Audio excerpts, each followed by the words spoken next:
오늘은 레위기 3장 말씀 보겠습니다.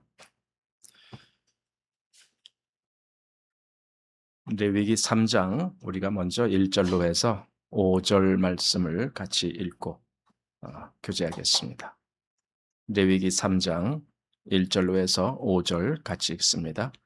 사람이 만일 화목제의 희생을 예물로 드리되 소로 드리려거든 수컷이나 암컷이나 흠없는 것으로 여호와 앞에 드릴지니 그 예물의 머리에 안수하고 회막문에서 잡을 것이요 아론의 자손 제사장들은 그 피를 제단 사면에 뿌릴 것이며 그는 또 그 화목제의 희생 중에서 여호와께 화제를 드릴지니 곧 내장에 덮인 기름과 내장에 붙은 모든 기름과 두 콩팥과 그 위의 기름 곧 허리 근방에 있는 것과 간에 덮인 거풀을 콩팥과 함께 취할 것이요 아론의 자손은 그것을 단 윗불 위에 있는 나무 위에 번제물 위에 살을지니 이는 화제라 여호와께 향기로운 냄새니라. 아멘. 오늘 레위기 3장 말씀을 보는데 3장의 주제는 화목제라는 겁니다.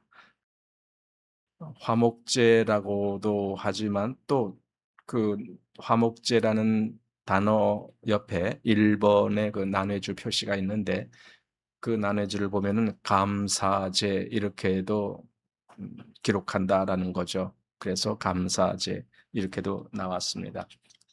그러나 이제 우리는 이제 화목이라는 개념으로 좀 더 크게 보게 되는데 화목이라는 것은 하나님이 원하시는 뜻이 바로 이거구나를 우리가 알게 돼요. 물론 5가지 제사를 통해서 하나님의 그 모든 뜻을 우리가 하나하나 이렇게 지금 헤아리고 있지만 그중에 지금 이 화목제라는 것이 하나님이 얼마나 원하시는 뜻이었는가 이걸 알게 돼요.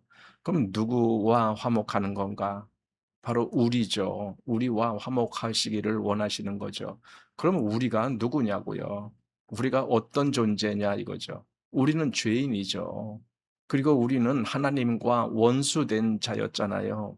그런데도 불구하고 우리와 화목하기를 원하셨다라는 것을 우리가 지금 읽는 거예요. 사실 우리가 여기 레위기를 통해서 화목 제사가 어떻게 드려지느냐 이제 그런 것도 보지만 그건 그렇게 중요한 것이 아닙니다. 왜냐하면은 우리가 지금 그러한 제사를 실제로 양이나 염소나 소나 이런 것을 가지고 드리는 것이 아니거든요. 그러니까 우리가 더 중요하게 보아야 될 것은 그 화목제를 통해서 하나님이 무엇을 원하시느냐라는 거예요. 하나님의 뜻이 무엇이냐 이거죠. 그걸 보기 위해서 우리가 지금 이 레위기 3장을 보고 있는 겁니다. 요한 1서 4장 10절 말씀에 보면은 사랑은 여기 있으니 우리가 하나님을 사랑한 것이 아니요 하나님이 우리를 사랑하사 우리 죄를 위하여 화목제로 그 아들을 보내셨습니다. 이렇게 말씀했어요. 그 아들을 화목제물로 보내셨다는 거예요. 어, 그러니까 레위기에 나오는 이 화목제라는 이 제사의 실체는 예수님이죠. 왜냐하면 하나님이 그 아들을 화목제물로 보내셨으니까. 그럼 여기서 나오는 이 모든 경우 예를 들어 첫 번째 소로 드릴 때는 어떻게 하고 두 번째 양으로 드릴 때는 어떻게 하고 또 세 번째 염소로 드릴 때는 어떻게 하고 요 세 가지가 지금 화목제에 나오는 거거든요. 그 세 가지가 다 예수님이 하실 일에 대한 예표로 지금 기록이 된 거예요. 결국은 예수님의 십자가가 바로 화목제사가 드려지는 그 장소였다라는 거죠. 우리가 앞에서 본 번제도 역시 그 의미를 예수님의 십자가를 통해서 이루어진 것을 우리가 보았습니다. 물론 소제는 십자가라기보다는 예수님의 그 삶의 방향이 하나님께 자신을 완전히 마치 그 곡물이 갈아지듯이 자기를 깨뜨리고 오직 하나님의 뜻을 성취하시기 위한 길을 가셨다. 그것이 소제였습니다. 그리고 이제 화목제라는 것 역시 예수 그리스도로 말미암아 우리가 비로소 하나님과 화목이 된다라는 거예요. 그러니 보세요. 예수님은 자신을 하나님과 화목하기 위해서 제사 드려지는 게 아니에요. 원수된 자가 화목하게 하기 위해서 예수님이 화목제물로 자신을 희생하시는 거예요. 그것이 여기 지금 화목제라고 하는 그런 제사의 아주 중요한 의미가 된다라는 겁니다. 그래서 첫 번째로 여기 1절에서 5절이 소로 제물을 삼아서 드리는 때의 그 화목제의 모양, 그 다음에 6절에서 11절까지가 양으로 드리는 제사, 그리고 12절에서 17절까지가 염소로 드리는 제사, 이렇게 나오고 있습니다. 근데 방법은 거의 다 똑같아요. 지금 이 제물이 세 가지가 다른 것이 나왔지만은 거의 다 똑같아요. 어떻게 똑같으냐? 예를 들어 1절에 소로 드리려거든 했잖아요. 그러면 어떻게 하느냐? 흠 없는 것을 드려야 되고, 그래야 이제 하나님이 받으시는 것이고, 그래야 그것이 합당한 제사가 된다라는 것을 우리가 이제 보게 되는 거거든요. 그래서 여기 소로 드리려거든 수컷이나 암컷이나 이렇게 돼 있어요.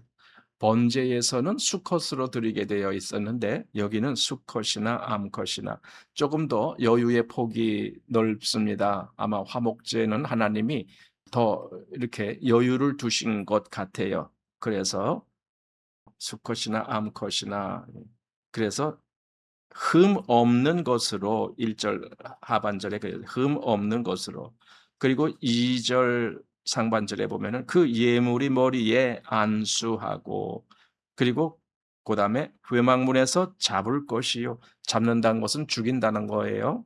그다음에 아론의 자손 제사장들은 그 피를 제단 사방에 뿌리는 거예요. 번제 때에도 그랬습니다. 그 피를 제단 사방에 뿌렸습니다. 자, 그리고 3절로 그는 또 그 화목제의 제물 중에서 여호와께 화제를 드릴지니, 화제라는 것은 불로 사르는 거예요. 화목제는 그 화목제로 드려진 그 짐승이나 양, 소, 또는 염소를 전부 태우는 것이 아니에요. 번제 때에는 그걸 전부 태웠지만 화목제에는 상징성 있는 부분만 태우는 겁니다. 그래서 아론 자손들이 그것을 제단 불 위에 있는 나무 위 번제물 위에 살을 찌니, 이렇게 되어 있습니다. 이것이 화제라, 여호와께 향기로운 냄새니라. 그러니까 1절부터 5절까지가 소를 제물로 삼았을 때의 경우를 이렇게 들었다라면은 그 다음에 6절부터 해서 11절까지는 양을 제물로 삼았을 때 드리는 모습입니다. 근데 그 모습이 앞에 소를 제물로 드렸을 때와 똑같습니다. 또 그 다음에 염소로 제물을 삼았을 때에도 역시 똑같은 기준으로 그것이 드려지고 있습니다. 결국 이 제사가 그리스도를 예표하는 것인데, 우리가 왜 이 구약의 이런 제사를 보면서도 우리가 이것이 예수님을 예표로 하는 것인지를 알아야 되는지, 그걸 무시하고 그냥 제사의 법규만 아는 것이, 그것이 지금 성경을 아는 것은 아니에요. 제사의 법규는, 그건 예를 들어 유대주의자라면은 그렇게 했겠죠. 제사의 법규 어떻게 하더라, 양을 잡아서 어떻게 하고 안수를 어떻게 하고, 이런 하나하나의 그 모든 순서와 절차와 이런 방법들에 대해서 그들은 아주 철저하게 그 방법을 지켰을 것이겠죠. 하지만 우리에게는 지금 그것이 중요한 것이 아니에요. 우리 중에 어느 누구도 하나님과 화목하기 위해서 소를 잡아야 되고 양을 잡아야 되고 염소를 잡아야 되고 그런 거 없어요. 우리는 그런 거 안 해요. 그렇다고 해서 지금 이 말씀을 무시하자는 건가? 아니에요. 그럼 이 말씀을 통해서 뭘 어떻게 하자는 건가? 이 말씀이 의미하는 바를, 그걸 봐야 된다는 거예요. 우리 보고 지금 소나 양이나 염소의 제사를 드리라는 것이 아니라 그 제사를 여기에 말씀하면서 우리에게 무엇을 말씀해 주는 것이냐. 지금 우리에게 진짜 화목제물이신 예수님을 그렇게 보라라는 거예요. 우리가 예수님과 그런 관계가 맺어져야 돼요. 여기 그들이 어떻게 제물을 어떻게 했느냐. 그들이 제물을 여기 수컷이나 암컷이나 흠 없는 것으로 드리는데 먼저 안수를 해요. 안수라는 동작은 우리 이 앞에서 번제 살필 때에 우리가 보았어요. 번제, 안수한다. 즉 동일시한다. 또 내 모든 죄가 그 제물에게 넘어간다. 이런 의미들이 있습니다. 어쨌든 안수한다라는 것은요, 그 제물과 나와 관계가 맺어지는 거예요. 사실 이것은요, 지금 우리를 통해서 예수님과의 관계가 맺어지는 것을 의미하는데, 지금 우리가 예수님께 안수하지는 못하잖아요. 왜? 동시대에 예수님이 지금 사시질 않잖아요. 그럼 우리는 그 안수라는 개념을 어떻게 보느냐라는 거예요. 안수는요, 믿음이에요. 믿음으로 내 모든 죄가 그 예수님에게 넘어갔음을 내가 볼 수 있어야 되는 것이고, 또 동일하게 예수님과 나와 하나가 됐음을 볼 수 있어야 되는 거예요. 이것이 안수라는 개념인데, 우리는 그걸 지금 믿음 안에서 그 일이 이루어지고 있어요. 믿음은요, 참 큰 어떤 부분을 우리에게 보여주는 거예요. 이건 단순하지가 않아요. 믿음이 없이는 기쁘시게 못하나니 했잖아요. 그것처럼 믿음이라는 개념은 엄청 중요한 거예요. 내가 그리스도를 어떻게 믿고 있느냐. 정말 그리스도가 내 죄를 사해 주셨습니다. 그것만 믿는 사람도 있어요. 그렇지만 어떤 사람은 그리스도와 나와 하나가 됐습니다. 이렇게 믿는 사람도 있어요. 믿음의 분량이 얼마나 다른가요? 그러니까 진짜 하나님이 원하시는 믿음이 무엇인지 우리는 성경에서 그런 것도 발견을 해야 되거든요. 예. 그래서 여기 지금 양이면 어떻게 한다, 또 염소면 어떻게 한다, 또 소면 어떻게 한다, 이런 모습들을 한번 보는 거예요. 예레미야 31장 31절 보면 거기 새 언약이라는 말씀이 나와요. 새 언약. 이건 참 의미가 깊은 단어입니다. 왜냐하면요, 우리 히브리서를 보면은요, 바로 그것이 어떻게 그 언약이 어떻게 새 언약으로 바뀌었는지에 대한 말씀을 해주고 있어요. 새 언약. 또 에스겔 34장 또는 37장 여기에 보면은요, 화평의 언약이라는 말이 나와요. 화평의 언약을 세우리라. 그러니까 새 언약을 세우겠다라고 말씀하셨고, 그 다음에 화평의 언약을 세우겠다라고 말씀하셨어요. 그러면요, 새 언약은 화평과 관계가 있다라는 거예요. 여기 화평이란 단어나 우리 여기서 지금 보는 화목이라는 단어나 같은 의미예요. 그 언약을 세우겠다라는 거예요. 그럼 이게 누구와 누구 간의 화평이냐? 이때는 물론 이스라엘을 중심으로 해서 그렇게 말씀을 하셨지만, 하나님의 원래의 뜻은 원수된 자, 모든 하나님과의 관계에서 원수로 멀어진 자, 그들과 화평을 이루겠다라고 하는 것이 하나님의 뜻입니다.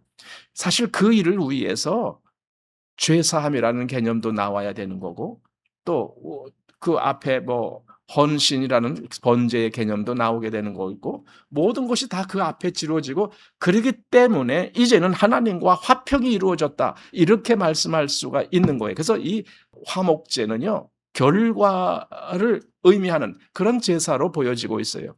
결과가 뭔데? 나는 하나님과 화목이 됐어, 이거예요. 난 하나님과 화목이 됐어. 화목은 참 중요한 문제예요. 그냥 용서와는 달라요. 용서와 다르다는 것이 그 전에 우리 그 손양원 목사님에 대해서 우리가 좀 알잖아요.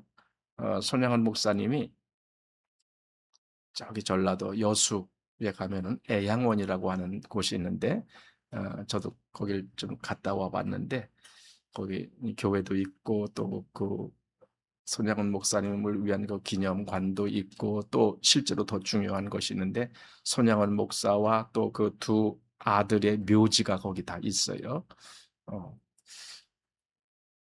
근데 손양원 목사가 어느 날 그 두 아들을 잃죠. 우리가 보통 뭐라는 거예요. 보고 뭐라고 불러요? 이 남한에 있는 사람인데도 사상이 공산주의 사상을 가진 사람들. 그런 사람들이에요. 그런 사람들이 이 손양원 목사님의 두 아들을 죽여요. 그러니까 사상이, 공산주의 사상은요, 살인자의 사상이에요. 그러니까 그걸 전혀 양심의 문제로 삼지 않고 그 일을 하는 거예요. 그래서 두 아들을 죽여요. 근데 손양원 목사가 그 살인자가 재판받는 그 재판받는 그 최종 그 재판석 거기에 가 갖고는 나는 이 사람을 용서하겠습니다. 이 살인자를 용서하겠습니다. 그렇게 이야기하는 거예요. 그러니까 피해 당사자가 용서를 한다고 하니까 법원에서도 그것을 존중해서 그 사람을 석방해요. 살인자인데 피해 당사자가 용서를 한다라고 하니 더 이상 어떻게 그를 심판하겠습니까? 그런데요, 분명히 그를 용서했으면 이제 됐다. 그래 너는 이제 감옥 안 가도 돼. 석방이야. 이렇게 하고 끝냈으면은 그냥 물론 그것도 굉장히 큰 사건이지만 그러나 우리가 손양원 목사님의 그 다음의 행동을 보면은 더 놀라운 거예요. 그렇게 나는 이 사람을 용서하겠습니다. 이 내 아들들을 죽인 이 살인자를 나는 용서합니다. 하고 끝난 것이 아니라 그 다음에 그 살인자를 자기 아들로 양자로 입적을 하는 거예요. 너는 오늘부터 내 아들이야. 그래서 그 살인자가 계속 그 손양원 목사의 그 양자로 들어가서 거기서 살아요. 나중에 손양원 목사님이 또 돌아가시잖아요. 죽음을 당하시잖아요. 그때 이 아들이 장례를 이제 그 상주로서 장례를 하고 이제 그런 모습들이 사진이 거기 있더라고요. 그 두 가지예요. 그냥 용서로 끝내는 것도 있지만 용서를 해서 난 더 이상 네 죄를 묻지 않아. 하지만 이러고 있어요. 내가 더 이상 네 죄를 묻지를 않겠지만 너는 내 앞에 보이지 마라. 난 너 보기 싫어. 이럴 수도 있잖아요. 나한테 정말 큰 잘못을 한 사람이라면 우리 그럴 수 있어요.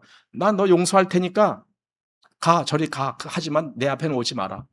너를 보면은 내 마음이 막 어떻게 될 것 같으니까 오질 마라. 아마 그럴 수도 있잖아요.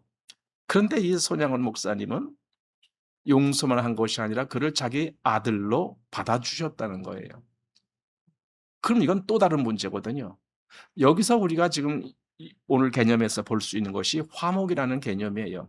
우리는 속죄제라는 것을 통해서 죄가 사함받는다라는 개념을 알지만 이 화목제라는 개념을 통해서 다시 하나님과 이렇게 하나가 된다라는 개념을 보게 되는 거예요. 바로 손양원 목사님이 그 살인자를 자기 양자로 삼은 것과 같은 그런 것. 근데 하나님은요, 바로 그런 관계를 원하시는 거예요. 단지 죄 용서했다 그 관계가 아니고 하나님과 정말 화목이 돼서 하나가 되는 관계, 그걸 원하시는 거예요. 그러니까 우리가 이걸 중요하게 봐야 되는 거예요. 화목제라는 개념. 그런데 오늘날 사람들은요, 그 개념을 잘 몰라요. 그리고 잘 알고자 하지도 않아요. 그냥 죄 용서받았어. 나 죄 용서받았어. 그거면 다인 줄 알아요. 죄 용서받았어. 그러니까 나 이제 지옥 안 가. 이런 식이에요. 근데 내가 하나님과 정말 그렇게 화목이 되고 하나님과 그렇게 하나로 된 그런 관계에 대해서는 별로 관심도 안 갖는 것 같은 생각이 들어요. 그러나 그건 정말 비성경적인 거예요. 오늘 우리는 좀 그런 부분에 대해서 좀 생각을 해봐야 되겠습니다.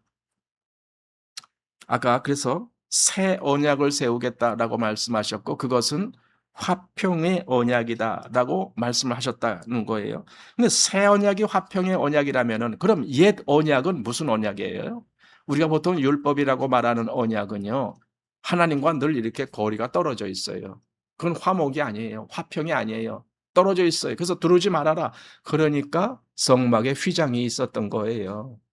그리고 그 성막의 그 가장자리도 울타리가 쫙 이렇게 아무나 들어오지 못해. 오직 문으로만 들어와야 돼. 문은 그리스도를 상징하는데 그 문으로만 들어오게 되지 중간으로 뭐 넘어오거나 그런 거 없어요.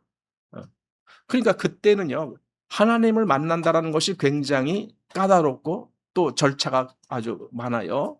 그것도 아무에게나 허용되지 않고 대제사장이나 겨우 1년에 한 번 만나는. 그러니까 그때는 화목이라는 것은 먼 훗날에 되어질 일. 하지만 지금은 그 먼 훗날에 되어질 일을 하나의 그 예표로 삼아서 우리는 지금 이렇게 합니다. 아마 그 정도로 지금 그친 거예요. 그게 옛날 제사예요. 여기 나오는 이 화목제라는 제사도 그 중에 하나예요. 그러나 우리는요. 우리가 옛날에 사는 것이 아니잖아요. 우리는 그리스도를 통해서 이 모든 제사가 완성된 그 이후에 살기 때문에 오직 그리스도를 바라보면서 이것이 이루어졌다는 걸 보게 되는 거예요. 그리스도는 우리와 하나님과의 이 화목을 위해서 십자가에서 죽으셨군요. 그러니까 우리 죄를 사함받게 하기 위해서 죽으셨군요. 그것도 맞지만 우리를 하나님과 화목되게 하기 위해서 죽으셨군요. 왜냐하면 친히 요한일서에서 하나님이 그 아들을 화목제물로 보내셨다라고 하시니까, 그러니까 그 화목제물이 예수님이군요. 예수님이 그 화목제사를 다 이루셨군요. 이렇게 우리가 볼 수 있게 되는 거예요. 로마서 우리 5장 10절 보면은요, 이렇게 되어 있어요. 한번 보십시오. 로마서 5장 10절 말씀 보십시오.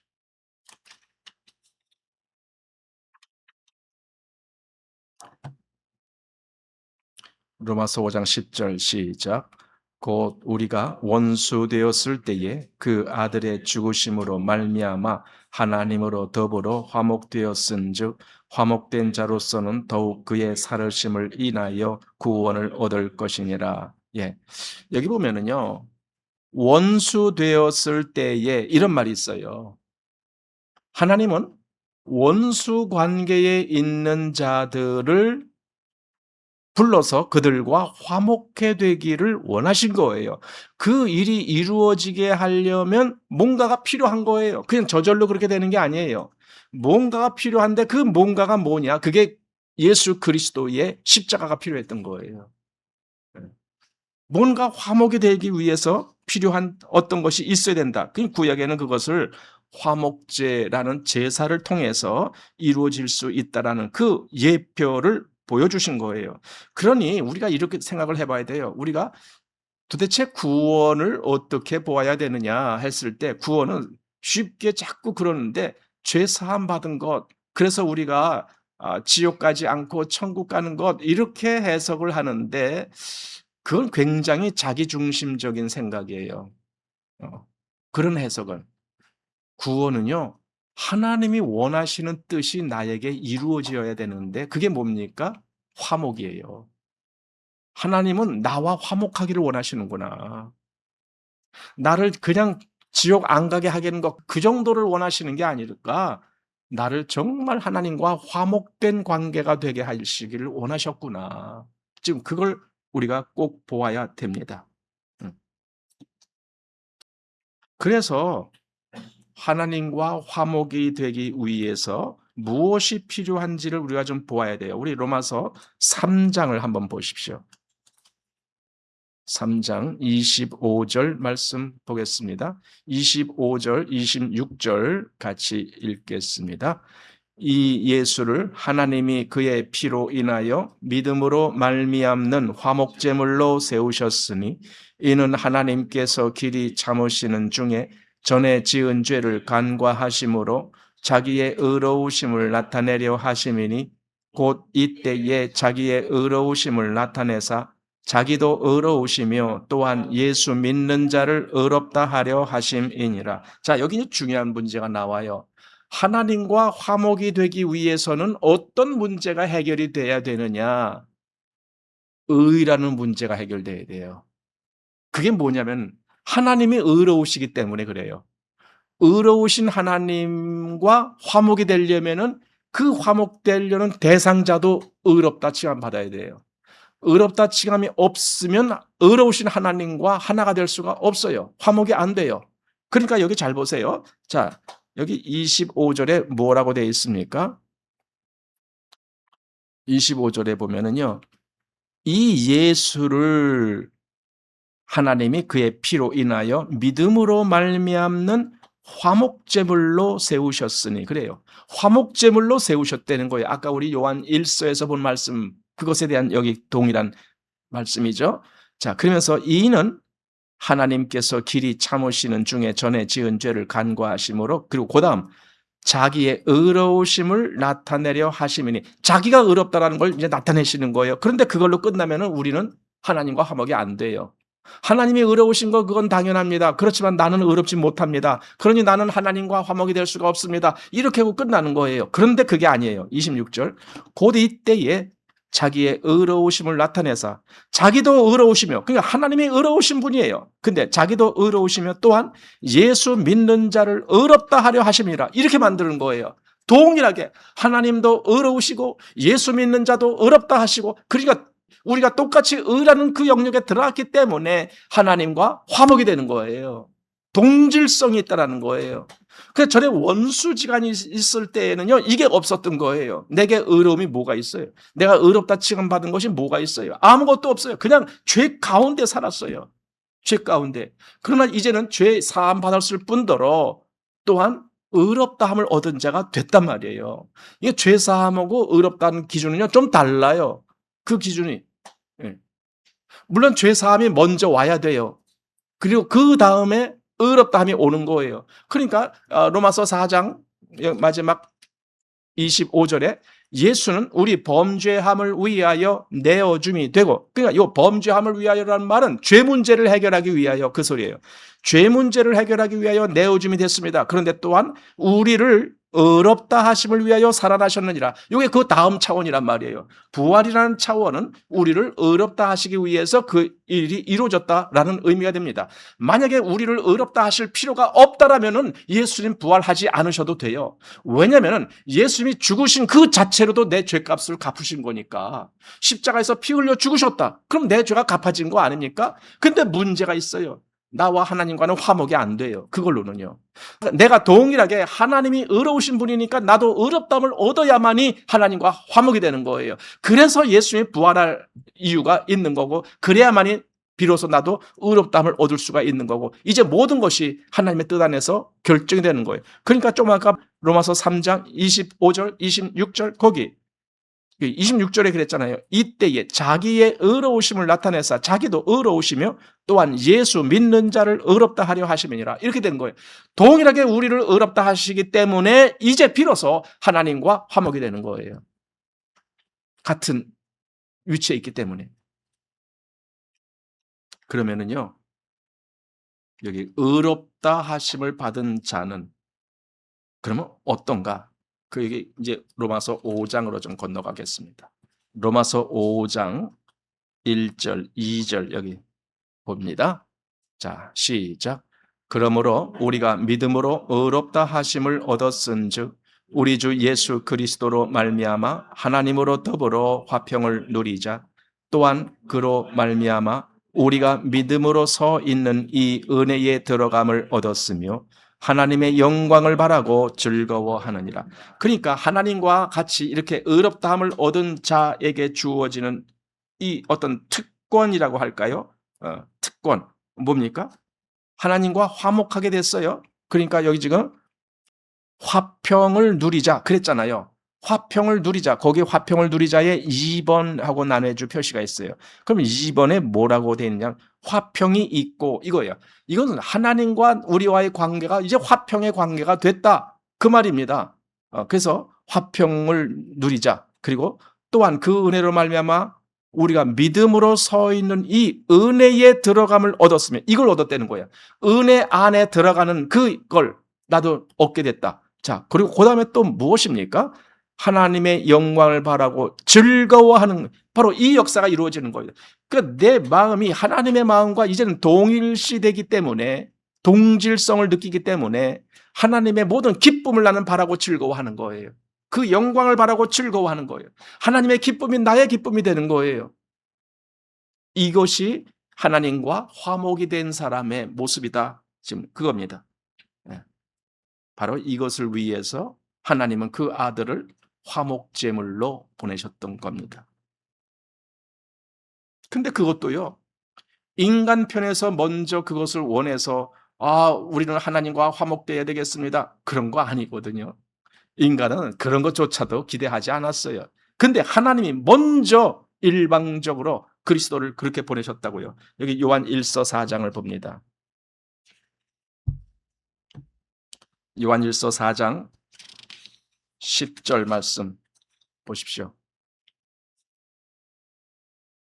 요한일서 4장 10절 시작.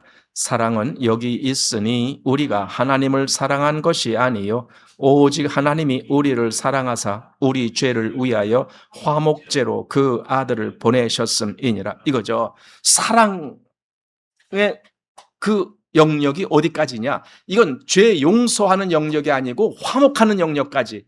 그걸 사랑이라고 여기 얘기한 거예요. 원수를 화목하는 관계로 만들어주는 거기까지 하나님이 역사하셨기 때문에 그걸 사랑이라고 얘기했던 거예요. 그냥 용서만 하고 너 용서했어. 그러니까 더 이상 네 죄에 대해서 내가 책임을 묻지 않을 테니까 이제는 꼴도 보기 싫어 저리 가. 만약에 그렇다면 그게 사랑이냐고요. 용서는 했을지 몰라도 사랑 아니라고요. 그거는. 그런데 하나님은요 우리를 자기와 화목해 하셨다는 거예요. 그게 사랑이다라는 겁니다.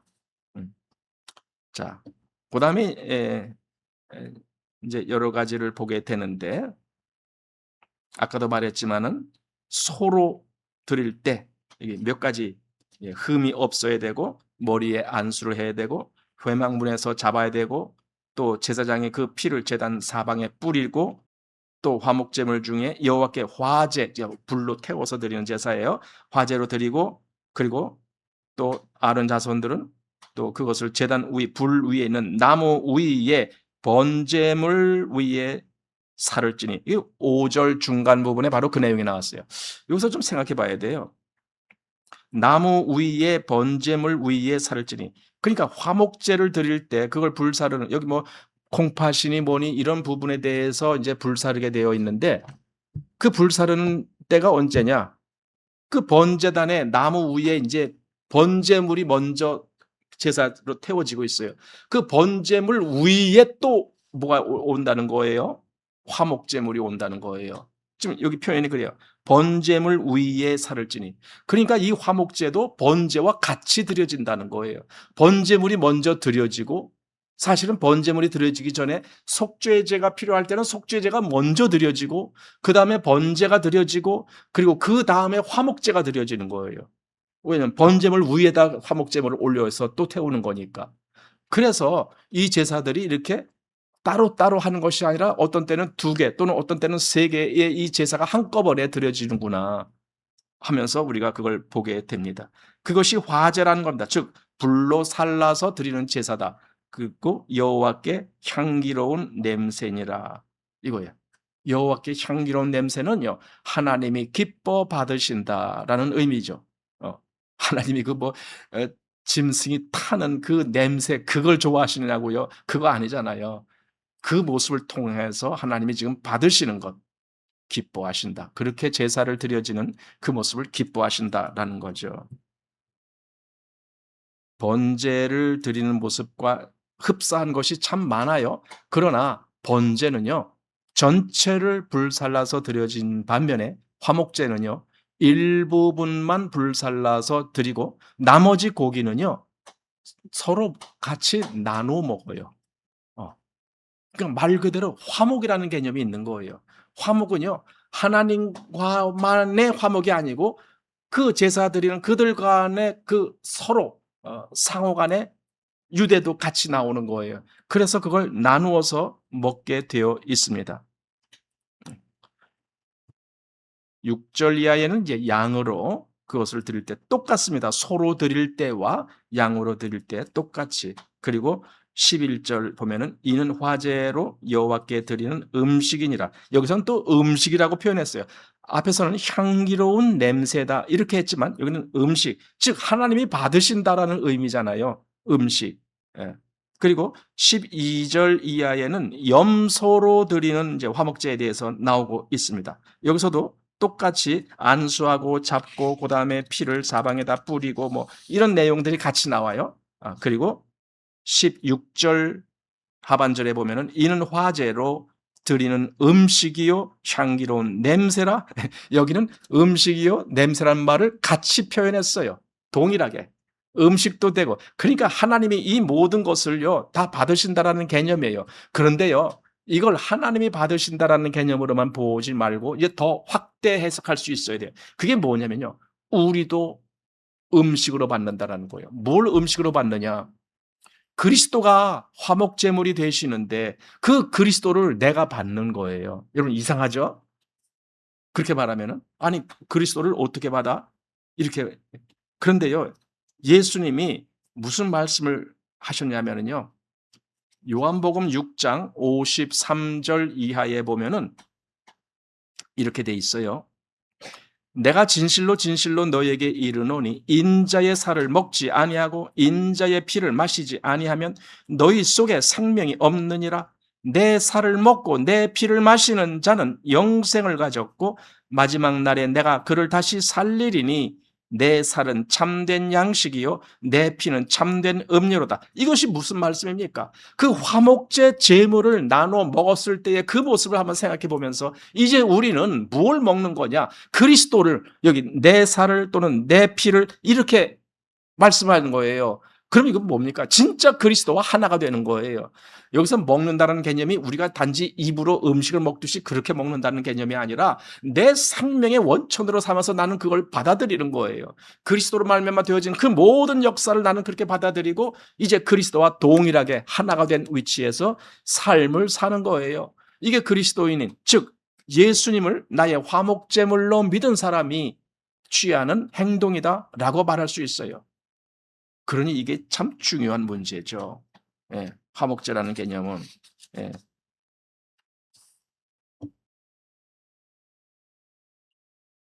마지막 17절 말씀에 너희는 기름과 피를 먹지 말라 이는 너희 모든 처소에서 대대로 영원한 규례니라. 왜 그랬을까요? 왜 피를 먹지 말라라고 왜 기름을 먹지 말라라고 했을까요? 그냥 고기는 같이 나누어 먹는데 피와 기름은 먹지 말라 이겁니다. 우리 레위기 17장에 가보면요. 그 피가 무엇을 상징하는지를 보여주고 있어요. 예수님이 죽으셨을 때는 도대체 피를 흘리셨다라고 되어 있는데 그게 뭔 의미인가? 그건 생명이에요. 피를 흘렸다라고 되어 있지만 그건 자기 생명을 버렸다라는 개념이에요. 그러니 그걸 우리가 생각을 해봐야 된다는 거죠. 이걸 단지 내가 그냥 먹어서 없애는 그런 것이 아니라 이건 참 소중한 부분이다라는 걸 우리가 생각해야 된다는 거예요. 피, 그리스도가 흘리신 피, 그것이 얼마나 소중한 문제인가. 내가 함부로 그것을 그냥 아무 생각 없이 그냥 먹어버려 이렇게 하는 것이 아니라는 거예요. 어, 물론 지금 우리가 피를 먹기도 하죠. 그 뭡니까? 선짓국 뭐 이런 거 하는데 사실 저는 별로 그런 거 좋아하진 않아요. 예. 우리에게 이 율법이 주어진 것은 아니지만 그래도 피는 똑같은 피거든요. 저는 그렇게 봐요. 구약의 제사를 드릴 때의 그 피나 예수님이 흘리신 피나 지금 우리가 피라는 개념을 생각할 때에는 다 똑같이 피예요. 그게 다 생명이란 말이죠. 그러니 그 생명의 소중함을 생각할 때에는 우리는 피를 먹는다라는 개념은 지금 여기 말씀대로 우리가 율법을 지키자라는 개념이 아니고 피라는 그 의미를 한번 생각해 보자라는 의미에서 그냥 단순히 먹어 치우는 그런 것이 아니라 뭔가 거기에 큰 뜻이 있음을 좀 기억해야 되지 않느냐라는 거죠. 피와 기름. 예. 자, 예수님이 요한계시록 3장에 보면은 라오디게아 교회에 보낸 서신을 통해서 볼저다 내가 문 밖에 서서 두드리노니 누구든지 내 음성을 듣고 문을 열면 내가 그에게로 들어가 그로 더불어 먹고 그는 나로 더불어 먹으리라. 이런 말씀이 있거든요. 먹는다라는 개념이 여기 지금 화목제에서 그 고기를 같이 나누어 먹는다라는 개념과 같이 연결이 돼요. 아, 나는 그리스도와 함께 그리스도를 나누는 거예요. 그리스도를 나누는 거예요. 성도들의 교제는 뭡니까? 그리스도를 나누는 거예요. 그걸 양식으로 우리가 서로 나눴을 때에 나누면 나눌수록 그 분량이 커져요. 우리 세상의 음식은 나눌수록 나머지가 적잖아요. 그러니까 요만한 덩어리 하나가 있는데 그걸 10명이서 먹으면은 1인당 몫이 뭐 한 주먹이다. 그럼 20명이 먹으면은 반 주먹밖에 안 되잖아요. 그러나 그리스도를 나눌 때는 그게 오히려 반대예요. 우리가 더 많이 나누고 더 많은 사람으로 더불어 나누어질 때는요. 그게 또 배로 늘어나고 또 늘어나고 그래요. 그래서 우리는요. 이 그리스도로 말미암아 같이 성도들 간의 교제도 매우 중요하게 여기는 거예요. 왜냐하면 내 안에 그리스도가 더 크게 채워지는 그런 기회가 되기 때문에 그렇습니다. 그래서 어쨌든 오늘 이 화목제라는 제사를 통해서 하나님은 우리로 하여금 그리스도로 말미암아 또 그리스도로 더불어 또 성도들 간에 이 모든 되어지는 일 속에서 서로 화목이라는 개념을 우리가 생각을 해야 된다. 하나님이 우리를 원수지간 되었을 때에 그 원수로 버림받게 한 것이 아니라 우리를 다시 회복시키셔서 의롭다함을 얻게 하시고 하나님과 화목된 자로 삼아 주셔서 우리가 이제 하나님과 더불어 하나가 될 수 있는 그러한 길을 열어 놓아 주셨다면 우리는 그 안에 들어가서 정말 하나님과 더불어 하나가 되며 그리스도로 더불어 왕 노릇하는 이러한 교제가 일어나야 되는 거예요. 그리고 사실 교회라는 개념은요, 바로 그것이 이루어지는 위치가 교회예요. 교회가 뭡니까? 성도들 아닙니까? 성도들이 무엇입니까? 그리스도를 하나로 다 믿는 그런 부분이 공유되는 거예요. 그것이 성도들이에요. 그러니 성도들이 그리스도를 나눈다는 것은 너무나 당연한 거예요. 여러분 집에 무엇이 있는데 내가 가진 것을 저기 보니까 저 사람은 좀 부족해. 그럼 내가 나눠주고 싶잖아요. 어저께 제가 좀 시골을 다녀왔어요.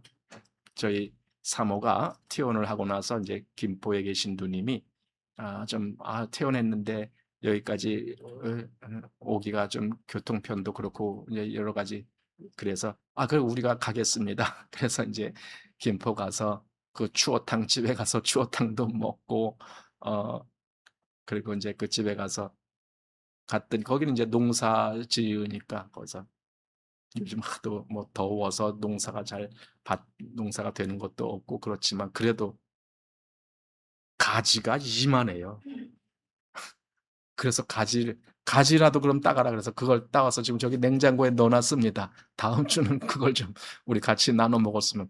그러니까 넉넉한 걸 가져다가 같이 나눠 먹는 그게 얼마나 기쁜 일이에요. 그게 기쁜 거예요. 내가 그리스도로 더불어 다른 모든 사람과 같이 나눌 수 있다라면 그게 기쁜 거예요. 내가 뭔가 부족해. 그럼 다른 사람을 통해서 내가 또 공급받는 거예요. 이게 기쁜 거예요. 그래서 이 화목제라는 것은 내가 하나님과의 관계에서 화목되는 것은 물론이거니와 이제 성도들 간에도 이 화목이라는 개념이 더 두드러지게 나타나는 그러한 모습을 보여주는 것이 화목제다. 그래서 고기를 나누어 먹는 거예요, 같이. 예. 일부분은 화제로 태우지만은 일부분은 나누어 같이 먹는 이런 모습이 이제 여기 화목제물에 있는 겁니다. 그러니 이게 교회의 아름다운 모습이 아니겠는가 그렇게 생각합니다. 자, 이렇게 해서 3장 마치겠습니다.